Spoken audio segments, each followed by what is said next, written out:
नमस्कार सगळ्यांना. सर्वात प्रथम श्री स्वामी समर्थ. आज आहे एक महत्त्वाचा दिवस. म्हणजेच तुम्हाला टायटल बघून कळलंच असेल की आज आम्ही गुरुचरित्र पारायणासाठी आज जाणार होतो गाणगापूरला आणि त्या दिवशीचाच हा व्लॉग आहे. व्लॉग थोडंसं मला टाकण्यासाठी उशीर लागला कारण की एडिटिंग वगैरे आणि माझा जॉब पण असतो, त्यामुळे थोडा वेळ लागला. तर हा त्या दिवशीचाच व्लॉग आहे ज्या दिवशी पौर्णिमा होती आणि पौर्णिमे दिवशी जे एकदिवसीय गुरुचरित्र पारायण असतं गाणगापूरमध्ये, तर ते करण्यासाठी आम्हाला यावेळी संधी मिळाली होती. मी खरं तर गुरुचरित्र पारायण करायचं हे खूप वर्षांपासून घोकत होते आणि मला खूप करण्याची इच्छा होती. मला असं वाटत होतं की मला ही संधी का मिळत नाही आहे, किंवा माझं मी एवढं पण पुण्य केलं नाही आहे का, की मला एकदा देखील गुरुचरित्र पारायण नाव वगैरे काही दिलं नव्हतं. पण माझी मम्मी पण करते, म्हणजे आई पण करते. तर आईने आणि माझ्या छोटी बहीण आहे तिने पण नाव दिलेलं होतं गुरुचरित्र पारायणासाठी. आणि मग आईने विचारलं की तुला जमेल का, कारण की आलोक तेवढ्या वेळ बसेल का नाही अशी मला, म्हणजे जाईपर्यंत आणि पूर्ण होईपर्यंत मला गॅरंटी नव्हती. पण झालं, देवाने सगळं करून घेतलं माझ्याकडून, कारण की मला इतकी करण्याची इच्छा होती ना, तीव्र इच्छा होती. आणि जोपर्यंत स्वामींची इच्छा होत नाही तोपर्यंत आपण तिथपर्यंत पोहोचू शकत नाही. तर ही माझ्यासाठी खूप मोठी एक संधी, सुवर्ण संधी मला आली होती. आणि माझ्या मुलाने देखील मला तेवढ्यामध्ये साथ दिली आणि त्यानं देखील सगळं म्हणजे त्यानं ॲडजस्ट झाला त्या सगळ्या वातावरणामध्ये, किंवा तेवढा वेळ तो बसला देखील आणि माझं पूर्ण पारायण माझं स्वामींनी करून घेतलं. तर तर आज गुरुचरित्र पारायणासाठी जायचं होतं, त्यामुळे सकाळी मी लवकर उठले आणि घर वगैरे सगळं स्वच्छ करून घेतलं आणि पुसून घेतलं. आणि त्यानंतर आम्ही, म्हणजे शुक्रवारच्या दिवशी आम्ही निघालो होतो आणि शनिवारी जी पौर्णिमा होती त्या दिवशी पारायण होतं. तर शुक्रवारी गुरुवारी पूर्व फरशी वगैरे पुसली नव्हती, त्यामुळे गुरुपुषामृत योग होता. परंतु जे हळदीचं लेपड वगैरे आपण करतो याचा व्हिडिओ मी याच्या आधीच्या व्हिडिओमध्ये शेअर केलेला आहे. तर त्या दिवशी माझ्या फरशी वगैरे पुसली नव्हती, गुरुवारी आपण पुसत नाही त्यामुळे. तर मी शुक्रवारी सकाळी लवकर उठून हे सगळं आवराआवरी केली आणि घर आवरून मग देवपूजा वगैरे सगळे उरकून घेतली. आणि त्यानंतर सरांचा स्वयंपाक वगैरे करून ठेवला, म्हणजे जाताना म्हटलं एक दिवसाचं तरी कमीत कमी त्यांना घरचं सगळं मिळावं, त्यामुळे घरातलं सगळं सगळं आवरून आणि स्वयंपाक वगैरे केला एक दिवसात सकाळचा. आणि संध्याकाळी ते गावाकडे जाणार होते असंही. जेव्हा आपण मनापासून एखादी इच्छा स्वामींजवळ बोलतो ना, किंवा आपल्या मनात देखील असते ना, तर ती स्वामींना बरोबर पोचते आणि स्वामी ते करून घेतात आपल्याकडून. मला पण खूप अशी इच्छा होती की मी म्हणजे मला एवढं स्वामींची सेवा करण्याची ही संधी मिळावी, किंवा गुरुचरित्र पारायणासाठी मी गाणगापूरला कधी जाईन, किंवा मला माझ्या हातून कधी घडेल, म्हणजे वयाच्या कितव्या वर्षी माझ्या हातून घडेल. पण ते सगळं काही झालं आणि त्याचंच मला खूप इतका आनंद होतोय ना, की मी म्हणजे शब्दामध्ये देखील व्यक्त करू शकत नाही. तर माझं जसं मी रुटीन असतं सकाळचं, तर त्या पद्धतीने उरकून घेतलं. मी शुक्रवारची आमची सुट्टी घेतली होती कॉलेजमधून आणि शनिवारी फ्रायडेचीच एवढी सुट्टी घेतली आणि सॅटर्डे संडे आम्हाला सुट्टीच असते आणि आलोकलाही सुट्टी असते, त्यामुळे सुट्टी होती. आणि फक्त फ्रायडेची एक दिवसाची सुट्टी मला घ्यावी लागली. आणि जसं एक दिवसाचं हे पारायण केलं आहे, तसं मला असं वाटतं आहे की म्हणजे हे काहीच अवघड नाही आहे. किंवा जर आपल्या मनापासून जर आपण करण्याची इच्छा असेल ना, तीव्र इच्छा मनापासून, तर आपल्याला ते होतंच, घडतंच. म्हणजे करण्याची इच्छा असेल तर ते करून घेतातच स्वामी, असं मला वाटतं. तर माझी जशी आत्ताची ही पूर्ण झाली ना सेवा, तसं मला वाटतं की जसं आता रविवारी देखील चालू झालं आहे, केंद्रामध्ये देखील तुम्हाला सांगितलं असेल की तर पौर्णिमेला जसं गाणगापूरला गुरुचरित्र एक दिवसीय पारायण होतं, तर त्या पद्धतीने रविवारी देखील आता चालू झालेलं आहे. कारण पौर्णिमे दिवशी पण पौर्णिमा आधीमध्ये येते, म्हणजे सुट्टी दिवशी येते, नाही येते, त्यामुळे बऱ्याच लोकांना करण्याची इच्छा देखील असून ते करू शकत नाहीत. तर त्यासाठी आता रविवारी देखील, दर रविवारी गाणगापूर येथे आपलं गुरुचरित्राचं एक दिवसीय पारायण होणार आहे. आणि मी तुम्हाला ह्याच्या व्हिडिओच्या लास्टला दाखवणारच आहे की आपल्याला तिथे राहण्याची कशी सोय आहे, किंवा तिथं जे काही राहण्याचं साहित्य म्हणा, राहायचं कसं कसं आहे, किंवा रूम वगैरे त्या सगळ्याचं कसं नियोजन आहे. तर तुम्हाला हे मी ह्या व्हिडिओमध्ये सांगणारच आहे, शेवटी आहेच. तर बऱ्याच जणांना असा प्रश्न पडतो की गुरुचरित्र पारायण किंवा ते का करावं, किंवा कुणी करावं आणि कोण करू शकतं. तर गुरुचरित्र पारायण हे कुणी करू शकतात, म्हणजे असं वय वर्ष अशी अट काहीच नाही आहे. ज्यांना वाचता येतं त्यांना कोणालाही हे गुरुचरित्र पारायण करता येतं. आता हे करण्याचे फायदे काय काय आहेत, तर आपल्या घरामध्ये जर का पितृदोष असेल, प्रखर पितृदोष ज्यांना आहे, ज्यांच्या म्हणजे गत झालेले जे व्यक्ती आहेत आपल्या घरामधले, त्यांचा दोष, त्यांच्या दोष नाही म्हणता येणार, पण आपल्याकडून जर का पितरांची आपली सेवा झालेली नसेल तर आपल्याला दोष लागतो, म्हणजे ती आपल्याच सेवा राहिलेली असते ज्यामुळे आपल्याला दोष लागतात. किंवा कुलदेवतेची सेवा आपण जर केलेली नसेल किंवा घरामध्ये बरकत नसेल तर घरामध्ये सतत असं भांडण किंवा भांडणतंटा असेल किंवा घरात कोणाचं पटत नसेल तर यासाठी पण गुरुचरित्र पारायण केलं जातं.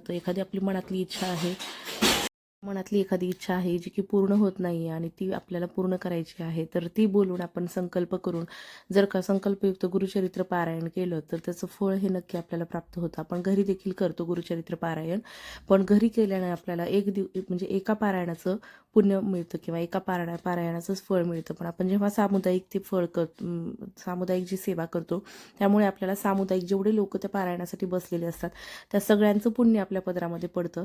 तर ही सामुदायिक जी सेवा असते त्यामध्ये जवळजवळ 500 किंवा त्यापेक्षा जास्त सेवेकरी जे असतात, सेवेकरी म्हणजे जे आपल्या सेवेने आपण जे काही स्वामींची सेवा करतो किंवा आपण जे दत्त महाराजांची सेवा करतो त्यामुळे दुसऱ्यांना सेवेमध्ये आणण्याचा प्रयत्न करणारे सगळे सेवेकरी असतात, जे की निर्मळ भावाने निर्मळ भक्तीने ती सेवा करत असतात. तर त्या सगळ्यांचं पुण्य आपल्याला मिळतं, जेणेकरून की आपल्या आयुष्यातले जे काही अडथळे आहेत ते लवकरात लवकर कमी होण्याचा म्हणजे मार्ग मोकळा होतो किंवा अडचणी ज्या आहेत त्या सुटत जातात.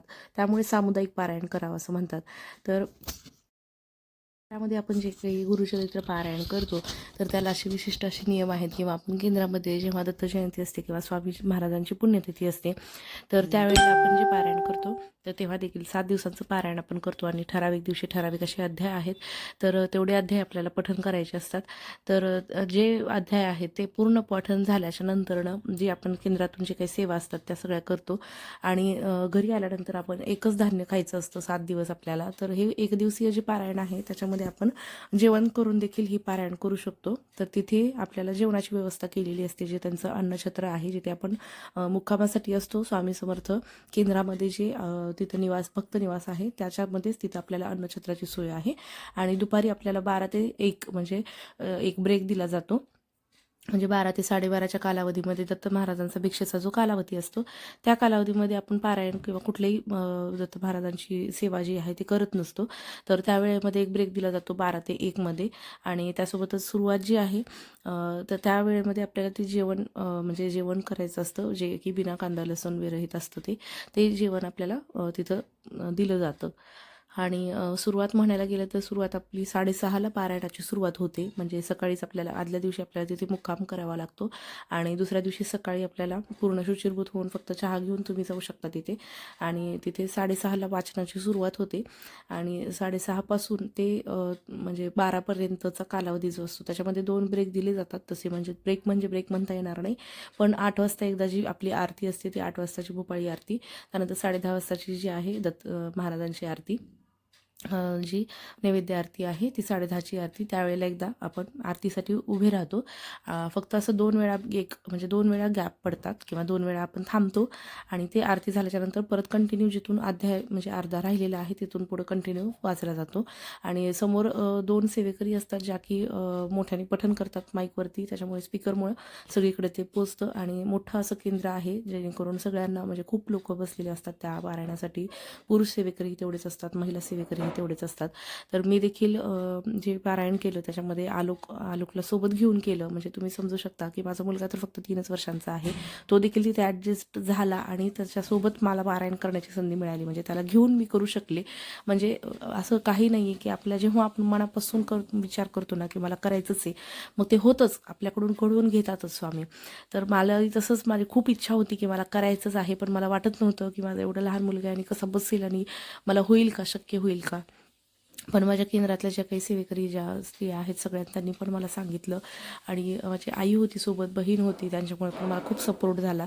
आणि सोबत आमचा भाऊ पण आला होता. परत म्हटलं की तुम्ही तिघी चाललात तर मग मी पण येतो. मग तो आता सध्या पुण्याला असतो शिकायला, पण तोही आला. म्हणजे आमच्या घरामधले 4 जण आम्ही सोबत गेलो होतो. आणि त्यामुळे आम्हाला म्हणजे माझ्या मुलाला सांभाळायला पण त्रास झाला नाही किंवा त्यालाही म्हणजे ॲडजस्ट झाला. तो सगळे घरातले व्यक्ती आहेत सोबत असं म्हटल्यासारखं. तर तुम्ही समजू शकता की म्हणजे मी जर करू शकले तर मला वाटतं कुणी करू शकतं. ज्यांना मनापासून करण्याची इच्छा आहे, ज्यांच्या घरामध्ये सतत वादविवाद होतात, भांडणतंटा, आर्थिक अडचणी आहेत, खूप कष्ट आहेत, खूप कर्ज व्याज, हे सगळे तुम्हाला परेशान केलेले असतील तर एकदा गुरुचरित्र पारायण करून बघा. आमूलाग्र असा बदल होतो. कारण की मला आल्याबरोबर असा काही अनुभव आला की मी आता लगेच सांगणार नाही, कारण मला तो जो अनुभव आलेला आहे त्याच्यावरती दृष्ट लागायला नको असं मला वाटतं. थोड्या दिवसांनंतर मी तुम्हाला अनुभव तो शेअर करीन, पण आता लगेच नाही सांगणार. पण आल्याबरोबर त्या दिवशी किंवा त्याच्या दुसऱ्या दिवशीपासून जे मला अनुभव आला ना, लगेच म्हणजे मला फरक जाणवला की मी जे गुरुचरित्र पारायण केलं, जे मी मी इथून जे गेले आणि जे कष्ट काढले बाळाला घेऊन, त्याचं मला फलित त्याच दिवशी किंवा त्याच्या दुसऱ्या दिवशीपासूनच मला मिळालं. तर त्यामुळे मी म्हणते की जे काही तुमच्या अडचणी असतील ना, ते फक्त स्वामी महाराजांजवळ बोला तुम्ही मनापासून, ते तुम्हाला निवारण त्याचं नक्की देतात. आता असं बोलत बोलत माझी पूजा झालेली आहे. आता मी सूर्यनारायणांना पण पाणी देते आहे. अर्घ्य दिल्यानंतर तिथे तुळशीचं माझं छोटंसं झाड आहे आमच्या गॅलरीमध्ये, आणि झाडांना पाणी पण मी जे आंघोळ घातलेलं पाणी असतं ते झाडांना देते आणि तुळशी मातेला दुसरं पाणी देत असते. तर आपण आंघोळ घातलेलं देवांचं पाणी जे आहे ते तुळशीला कधीच घालायचं नसतं. ते उष्ट पाणी असतं देवांना आंघोळ घातलेलं, त्याला दुसरं घालायचं तुळशीला. आणि जे बाकीचे फुलांचे झाडं असतील किंवा दुसरे झाडं असतील तुमचे इतर म्हणा शोचे वगैरे, त्यांना तुम्ही ते देवांचं पाणी घालवू शकता. तर आता मी सगळं घरातलं आवरून घेते आहे. रात्रीच मी भांडी वगैरे सगळे स्वच्छ करून ठेवले होते. आता स्वयंपाकही माझा झालेला आहे आणि सरांचं ताट वगैरे बनवून ठेवलं. थोडीशी मी काजूची भाजी करून ठेवली, काजू करी, आणि भात लावून ठेवलेला आहे. आणि आता आम्ही निघालो आहेत गाणगापूरसाठी. तर सुरुवातीला आम्ही अक्कलकोटला पोहोचलो. अक्कलकोटचं दर्शन झाल्याच्या नंतर स्वामी महाराजांचं, तिथून आम्ही पुढे गाणगापूरला तिथून गेलो. म्हणजे अगोदर आपल्याला स्वामी महाराजांचं म्हणजे अक्कलकोटला वटवृक्षाचं आपल्याला दर्शन घ्यायचं असतं. तर आता मी इथलंच थोडंसं आम्ही तिथे थोडा वेळच थांबलो आणि लगेच मग निघालो, कारण की गाणगापूर आणखीन बरंच लांब होतं, त्यामुळे आम्हाला लगेचच निघावं लागलं. आम्ही थोडा वेळ तिथं थांबलो आणि प्रसाद वगैरे घेतला आणि तिथून पुढे मग आम्ही गेलो गाणगापूरसाठी. अक्कलकोटवरून आम्हाला साधारणतः 3-3.5-4 तास लागले गाणगापूरला जायला. तिथे गेल्यानंतर अगोदर आपल्याला संगमावरती जाऊन तिथे आंघोळ करायची असते. त्या संगमाची आंघोळ पाण्याने केल्याच्या नंतर आपल्याला तिथं जे आपल्याला पिंपळाचं झाड आहे, त्या पिंपळाच्या झाडाला प्रदक्षिणा घालून आपली जी मनातली इच्छा आहे ती धागा बांधून आपल्याला बोलायची असते. तिथून पुढे आपण जातो जे आपलं हे आहे निवासस्थान, त्या ठिकाणी आम्ही गेलो आणि तिथे आम्ही बॅग वगैरे सगळे ठेवल्या, रूम वगैरे घेतल्या आणि त्यानंतर आम्ही दत्त महाराजांचं दर्शन घेण्यासाठी गावातलं जे मठ आहे आपला निर्गुण मठ, तिथे दर्शनासाठी गेलो होतो.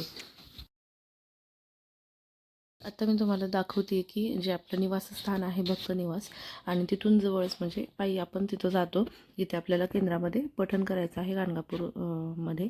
तर ते आहे ह्या ठिकाणी. खूप छान असं प्रशस्त असं वातावरण आहे तिथे, आणि कसली गर्दी नाही, गोंधळ नाही, इतकं शांत असं छान वातावरण आहे ना, एकदम निसर्गरम्य आणि प्रसन्न असं वातावरण आहे. त्या वातावरणामध्ये आपलं तिथं पठण होतं. म्हणजे जिथं निर्गुण पादुका आहे, जिथं दत्त महाराजांचा वास आहे, जिथं आपल्या स्वामी महाराजांचा वास आहे, त्याहून छान असं ठिकाण काय असेल गुरुचरित्र पारायणासाठी. आणि हे आहे सेवेकरी निवास. इथून वापस येण्याची इच्छाच होत नाही, म्हणजे इतकं छान आहे असं. आणि तिथं म्हणजे जाणं म्हणजेच मला असं वाटतं की मी काहीतरी थोडंफार तरी का असं पुण्य केलं होतं, जेणेकरून मला, आणि मेन म्हणजे आलोक इतका लहान असताना देखील त्याला देखील घडलं. म्हणजे पठण असेल मी केलेलं किंवा तिथं सगळं जे पठण केलेलं होतं ते त्याला श्रवण तरी करण्याची संधी एवढ्या लहान वयामध्ये त्याला मिळाली, आणि मला तर खूप छान वाटलं. तर त्यानंतर आम्ही गेलो, हे आहे गाणगापूरचं आपलं जे निर्गुण मठ आहे त्या ठिकाणी आम्ही जे लाईनला थांबलो होतो. तर तिथून आम्हाला हे असं पद्धतीनं मंदिर दिसत होतं बाहेरच्या साईडने. तर छान असं डेकोरेशन केलं होतं लाईटचं, आणि त्यानंतर बरीचशी रांग होती खूप लांब, कारण की दुसऱ्या दिवशी गुरुप्रतिपदा होती आणि आम्ही गेलो होतो शुक्रवारच्या दिवशी आणि शनिवारी जे होतं ते पौर्णिमा, ज्या दिवशी वाचन होणार होतं, आणि रविवारी गुरुप्रतिपदा. त्यामुळे तिथं ऑलरेडी खूप गर्दी झाली होती, कारण की बरेच जण गुरुचरित्र पारायणासाठी आलेले होते पौर्णिमेच्या देखील, आणि बरेच जण नंतर पण राहिले प्रतिपदेच्या दिवशी देखील डबल पारायण करायचं आहे, त्यामुळे भरपूर गर्दी होती तिथे. त्यानंतर हे आता मी पठण करण्यासाठी बसलो होतो. मी तुम्हाला दाखवते, हे जे आहे डाव्या साईडला जे आहेत पुरुष सेवेकरी सगळे वाचनासाठी बसलेले, हे महिला सेवेकरी, आणि मधून पूर्ण जे पोथी आहे आपली स्वामीचरित्र सारामृत आणि गुरुचरित्र, तर ह्याचे सगळे जे फोटोज आहेत, म्हणजे आपलं जे आपण बघतो की आपल्या अध्यायामध्ये ज्या पद्धतीने कथा आहेत, तर त्या पद्धतीने इथे साईडला ते चित्र जे आहे ते दर्शवलेले आहेत. आणि त्यानंतर आमचं जेव्हा पठण होतं त्यावेळेला थोडंसं ब्रेक दिलेला होता, त्या वेळेचा हा व्हिडिओ आहे. तर हा स्वामी समर्थांचा दरबार आहे. त्यानंतर तिथे एक पालखी निघालेली होती, म्हणजे तिथून पालखीचं प्रस्थान केलं आणि एक साईडला सगळे सणवार जे आहेत ते सगळे लावलेले होते. त्यामध्ये सगळे सण जे आहेत ते दर्शवलेले होते. छोटे छोटे त्याच्यामध्ये आपण जसं डेकोरेशन करतो त्या पद्धतीने केलेलं होतं. तर फोटोची आपल्याला पालखी तुम्हाला दिसते असेल, तर ह्या फोटोची पालखी स्वामी महाराजांची पूर्ण इकडे मधल्या पॅसेजमध्ये फिरवून परत मग आणखीन डबल अध्याय वाचनासाठी बसवलं होतं. तर आलोक म्हणत होता की तुम्ही पण वाचताय तर मला पण दे बुक. तर स्वामी चरित्र सारामृत आम्ही सोबत नेलं होतं. अक्कलकोटमध्ये जर का वेळ मिळाला तर तिथं वाचन करावं म्हणून. तर ती त्याला मी दिली आणि तो पण म्हणजे सगळ्यांचं बघून असे बोट असे साईडनं फिरवत होता, म्हणजे जणू काही की तोच वाचतो आहे. नंतर मधल्या वेळेमध्ये 2 अध्याय आमचे राहिलेले होते, 52-53. तर 51व्या अध्यायाच्या नंतर त्यांनी थोडासा ब्रेक दिला होता आणि मार्गदर्शन केलं. मार्गदर्शनच्या नंतर तिथे दत्तस्तुतीचं पठण करण्यात आलं होतं. त्या ताईनं इतकं छान असं म्हणजे तालासुरामध्ये म्हटल्या होत्या, म्हणजे अनुसया त्रिसुकुमारा ते वालं जे आहे ते दत्तस्तुती, तर ती म्हटली खूप छान असं. आणि त्यानंतर हे पारायण झाल्याच्या नंतर आम्ही दर्शनासाठी गेलो. हा स्वामी समर्थ महाराजांचा दरबार. आणि अशा पद्धतीने हे गुरुचरित्र पारायण माझ्याकडून पहिल्यांदा माझ्या आयुष्यामध्ये माझ्याकडून घडलं. तर हे पूर्ण बाहेरचं केंद्र आहे. तर हा पूर्ण केंद्राचा व्हिडिओ जो तुम्हाला हे दिसत असेल आणि पलीकडच्या साईडला जे लोक चालले तिकडे भक्त निवास आहे. तर अशा पद्धतीने हे गाणगापूरमध्ये आपल्याला एक दिवसीय गुरुचरित्र पारायण करण्यासाठी परवानगी मिळाली. तर अशा पद्धतीने माझं गाणगापूरचं गुरुचरित्र एक दिवसीय पारायण पूर्ण झालं. तर तुम्हाला जर का व्हिडिओ आवडला असेल तर नक्की लाईक करा आणि नवीन असाल तर चॅनलला सबस्क्राईब करा, असं सपोर्ट करा. तर अशाच नवनवीन व्हिडिओजसाठी मला फॉलो करा, ज्याच्यामध्ये मी तुम्हाला स्वामी समर्थ महाराजांचे जे उपाय असतील, केंद्रामधले जे उपाय, त्यासोबत जे काही रोजच्या रुटीनमधले जे सणवार येतात त्यांचे व्हिडिओ आणि आलोकसोबतचं माझं रुटीन किंवा डेली ब्लॉग्स म्हणा किंवा रुटीन ब्लॉग्स, हे सगळं मी तुमच्यासोबत शेअर करत असतील. व्हिडिओ आवडत असेल तर नक्की लाईक करा. भेटूया अशाच एका पुढच्या व्हिडिओमध्ये. तोपर्यंत नामस्मरण करत राहा, चांगलं काम करत राहा. श्री स्वामी समर्थ. जय जय स्वामी समर्थ.